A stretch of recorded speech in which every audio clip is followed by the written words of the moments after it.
सोच रही है मुसलमान सोया हुआ है, लेकिन मुसलमान सोया नहीं हुआ है, ये बेदार कौम है। ये बेदार कौम है। ये जो आप नतीजा पीछे देख रहे हो, ये एक आवाज़ का नतीजा है, ये एक आवाज़ का नतीजा है। और अभी तो बहुत सारे बाकी हैं, पूरी दावत भी नहीं चली है ना।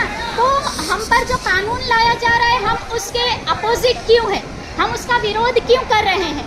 देखो, हमारी शरीयत ने हमको जो कानून दिए हैं, जैसे मेरे लिए मेरे शौहर के हुकूक, शौहर पर मेरे हुकूक, मैं माँ हूँ तो मेरे पर बच्चों के हुकूक, उन तमाम हुकूक से हम राज़ी हैं।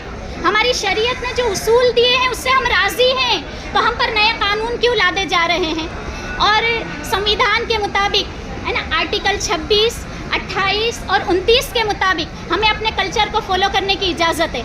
यानी हर मज़हब का लोग है ना, हर मज़हब का इंसान अपने मज़हब को फॉलो कर सकता है, वो भी आज़ादी के साथ। तो हमको तो हमारे मज़हब को फॉलो करने के लिए हमेशा कभी हिजाब पर डांटा जाता है, कभी ट्रिपल तलाक लाया जाता है, कभी हमारे नबी सल्लल्लाहु अलैहि वसल्लम की शान में गुस्ताखी की जाती है।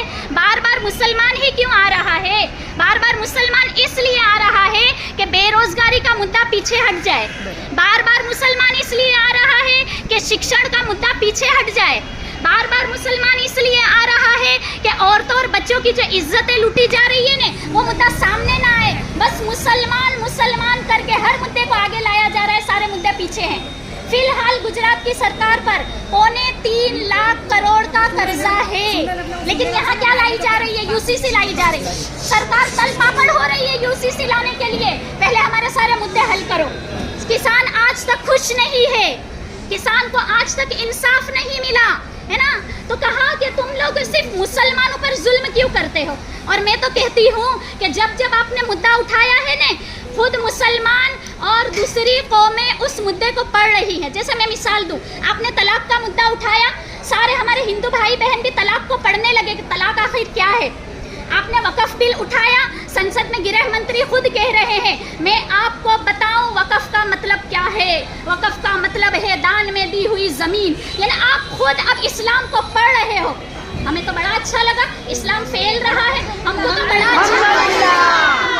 अच्छा लगा। लेकिन आप हमारे असल मुद्दे पर आ जाओ, हमारे असल मुद्दे पर आ जाओ कि हमारे जवान बच्चों को रोज़गार कैसे देना है ना, हमारे जवान बच्चे, हमारी जनरेशन को आला ओहदों पर कैसे बिठाना है। यूसीसी हमारे लिए एक काला कानून है, और मुसलमान के अंदर इतने जज्बे हैं। और वो जज्बे की निशानी में बताऊं कि मुसलमान बच्चा जब पैदा होता है ना, उसके कान में अजान दी जाती है।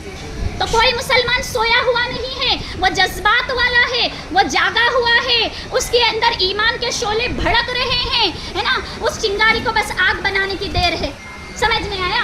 तो कहा कि देखो 21वें लॉ कमीशन के मुताबिक है ना, जेपीसी ने मंतव्य लिए थे कि यूसीसी लाना है या नहीं। तो तमाम के मंतव्य ये गए थे कि यूसीसी नहीं लाना है ना। उस वक्त कह दिया था कि यूसीसी नहीं लाया जाएगा। 22वां लॉ कमीशन भी मिलाया गया, बिठाया गया, लेकिन वो कमेटी यूं ही स्थगित हो गई। यानी 21 को ही माना जाएगा कि यूसीसी नहीं लाया जाएगा। तो आप तो कॉन्स्टिट्यूशन की हिफाजत करने वाले हो, आप खुद कॉन्स्टिट्यूशन को रोंद रहे हो, आप खुद संविधान को रोंद रहे हो। हमारी बेहतरी के लिए कोई कानून लाओ, हमारी बेहतरी के लिए। और मोदी जी यूँ कहते हैं कि मैं मुसलमान औरतों को अपनी बहनें कहता हूँ, तो बहनों के लिए तो ये कानून हम तो कह रहे हैं हमें ये कानून पसंद नहीं है। तो हमारे लिए कोई ऐसा कानून लाएं कि हम सही तरीके पर सुकून से अपने मुल्क में रह सके। देखो, जब भारत आज़ाद हुआ, हमें पाकिस्तान वाले बुला रहे थे, लेकिन हमें तो भारत की मिट्टी में पैदा हुआ और भारत में ही दफन होना है। हम अपनी खुशी से यहाँ रहे हैं, तो हमें खुशी से यहाँ रहना है। ओके।